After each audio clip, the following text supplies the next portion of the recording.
My midnight converse with the void, anode, Jay Basu. Who you really are, that's the question, and that torments me day and night. O the void, O the Brahma, hear me, lift me from the pinpricks of mortality.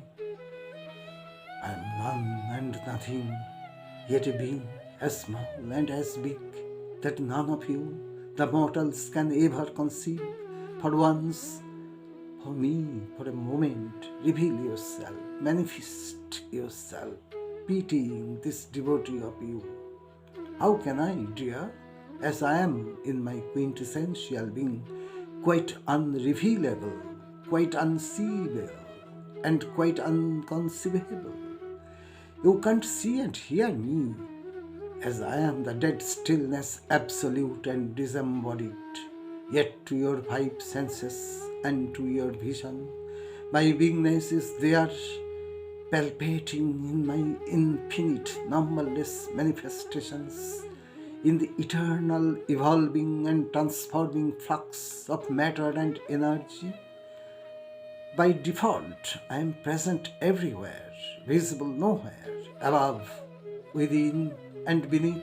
What you see and hear and touch, see and hear me within yourself and in all that's perceived by you in space-type chronotope. Are you the sky, the cloud, and the rainbow, or the raindrops?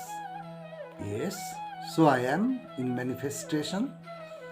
Are you my own eye, myself made a captor of you? Very much yes, my dear. You and I are not separable. I am manifest as you, he and she and they, down to the dust and the particle. I am there in the gilded castles of kings and in the poor cottages of beggars.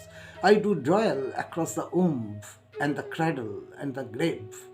I live too into your delusion that your I feel unique and you were born and you will die. None is born, none dies.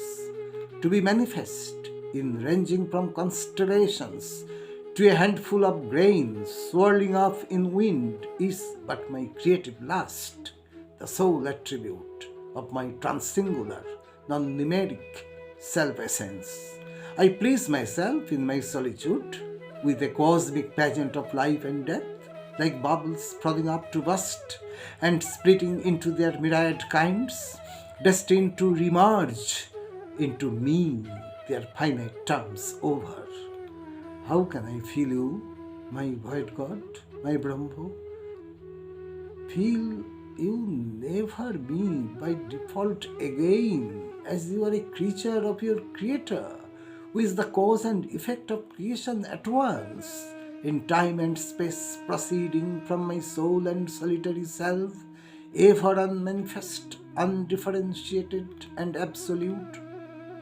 Dear, fill me in my willed out endless manifestations, in the living air, in birds and beasts and birds, in the setting sun, in the dead dark of night, in the blush of dawn, up in the stars and skies, down in dust and death, in the saints and villains too, in the paroxysms of grief, and in the ecstasy of joys.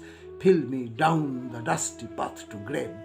Do not be a fool to hold your hands out, to grasp me as I am in my self-same Shoonya. Thank you.